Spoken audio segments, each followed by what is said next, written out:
성벽을 사수하라. 8일 전투 4일차 아침이 밝았다.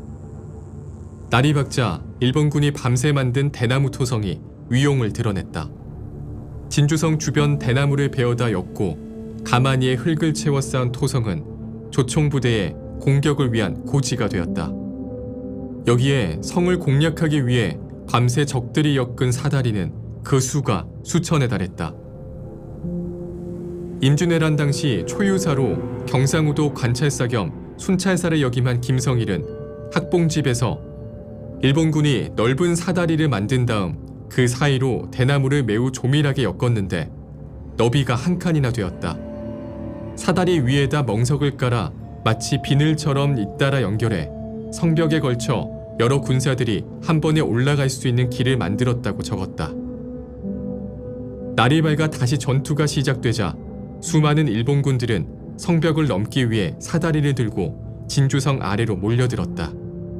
그 모습을 본 성 안의 조선군과 백성들은 술렁거렸다. 얼기설기 엮은 장대 같은 대나무 사다리를 들고 성벽 아래까지 들이닥친 일본군들은 순식간에 성벽을 기어오르기 시작했다. 넓게 엮은 사다리가 성벽에 걸쳐지자 수많은 일본군들이 앞다투어 개미떼같이 성벽을 기어올랐다. 코앞까지 다가온 적들의 진주성 안은 공포와 전의가 뒤섞인 긴장감이 높아만 갔다. 조선군은 대포를 쏘며 진지의 적들을 견제하는 한편 성벽을 기어오르는 적들을 향해 쉴 새 없이 화살을 날렸다. 김시민은 큰 소리로 병사들을 독려했다. 막아라. 성벽을 넘어서지 못하게 하라. 휘하 장수들도 군사들을 독려하며 적의 공세를 막아내기에 여념이 없었다. 성 곳곳에 설치된 대포는 연신 불을 뿜었다. 수없이 많은 화살이 적진을 향해 날아갔다. 이때 김시민의 눈앞에 건물 3층 높이에 달하는 산대가 들어왔다. 산대는 일본군이 높은 성벽 안의 조선군을 공략하기 위해 만든 공성무기였다. 남강변의 대나무가 이 산대를 만드는 데도 이용됐다. 대나무로 엮고 상단부에는 판자를 덧대 숨을 곳을 만들었다. 촘촘한 기둥 모양으로 엮은 산대에 올라탄 일본군들은 판자 뒤에 숨어 조선군의 화살을 피하며 성 안을 향해 조총을 쏘아댔다. 김시민은 화살로 공략되지 않는 산대를 향해 대포를 쏘게 했다. 숙련된 조선군이 현자 총통을 쏘아 산대를 명중시키자 산대 위에 올라있던 일본군이 우수수 떨어져 죽었다. 현자 총통이 불을 뿜을 때마다 대나무로 엮어 만든 가거물 모양의 산대가 우수수 부서져 나갔다. 성벽을 타고 오르는 일본군에게 조선군과 백성들은 펄펄 끓는 물을 퍼부었다. 적들은 머리 위로 뜨거운 물을 뒤집어 쓰자 사다리에서 떨어져 나가 성벽 아래로 추락했다. 또 조선군은 자루가 긴 도끼와 낫을 들고 성벽에 걸친 사다리를 밀어내고 아래로 돌을 굴렸다. 장대 같은 사다리가 성벽에서 밀려나 쓰러지고 사다리를 타고 성벽을 기어오르던 일본군들은 성벽 아래 바닥으로 내동댕이 쳐졌다. 4일째 전투는 그렇게 진주성 성벽을 둘러싸고 온종일 성을 뚫으려는 일본군과 막으려는 조선군의 공방이 이어졌다.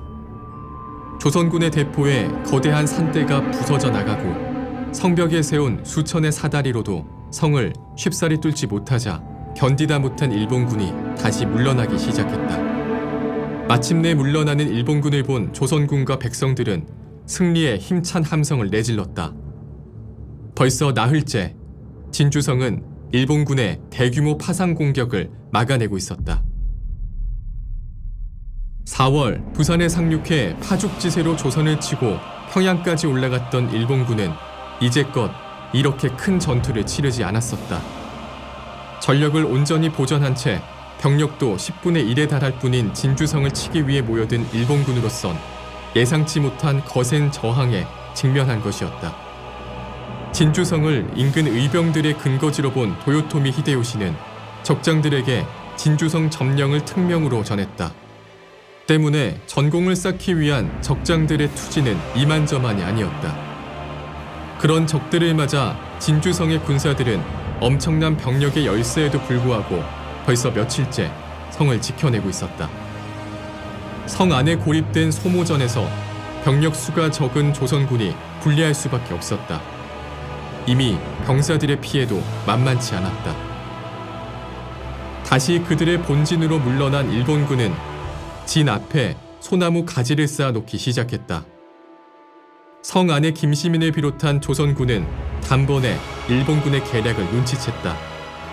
적의 접근을 막아주는 자연장벽인 진주성 주변에 해자와 늪을 소나무 가지로 메우려는 술수였던 것이다. 해자와 늪이 메워져 대규모의 일본군이 손쉽게 성벽으로 접근해 근접전이 벌어진다면 조선군은 더욱 불리해진다. 김시민은 대안으로 화구를 준비하라고 명을 내렸다. 생나무 상태인 소나무는 습기 때문에 태우기 어려울 것을 예측한 김시민은 풀섭을 묶은 속에 화약을 감추어서 성 밖으로 집어 던지게 했다. 솔가지와 대나무에 불을 붙이려는 것이었다. 또 지프로 활을 잔뜩 잡아당기는 모습을 한 인형도 만들어 성곽 곳곳에 배치했다. 그칠 줄 모르는 일본군의 조총 사격 앞에 집 인형을 세워 탄환을 허비하도록 하려는 계책이었다. 일본군의 주력 무기가 조총과 칼이었다면 조선군의 주력 무기는 활과 화살이었다. 각궁은 여러 나무와 물솥불, 소 힘줄 등을 붙여 만든다. 평소엔 시위를 풀어 불인 활로 두었다가 전투에 임할 때는 돌려서 시위를 걸어 얹은 활로 공격 준비를 한다. 우리가 흔히 아는 활의 모습이다. 김시민은 활 쏘는 모양의 집 인형을 세워 병력을 부풀려 보이려는 효과도 노렸다. 전투가 길어지면서 조선군의 피해도 점차 늘어났다. 일본군의 피해는 조선군보다 훨씬 컸지만 워낙 병력 수에서 차이가 컸다. 진주성 안에서 한정된 물자로 버텨야 했던 조선군은 화살을 아끼기 위해 돌을 던져가며 싸웠고 끓는 물조차도 무기로 썼다. 군사수는 턱없이 모자라 남녀노소 백성들까지 물을 끓이고 돌을 날랐다. 성벽을 넘어 들어오는 적병과는 성곽에서 치열한 단병 접전도 벌어졌다. 김시민과 휘하 장수들도 칼을 빼들고 무수히 많은 적을 베어 넘어뜨렸다.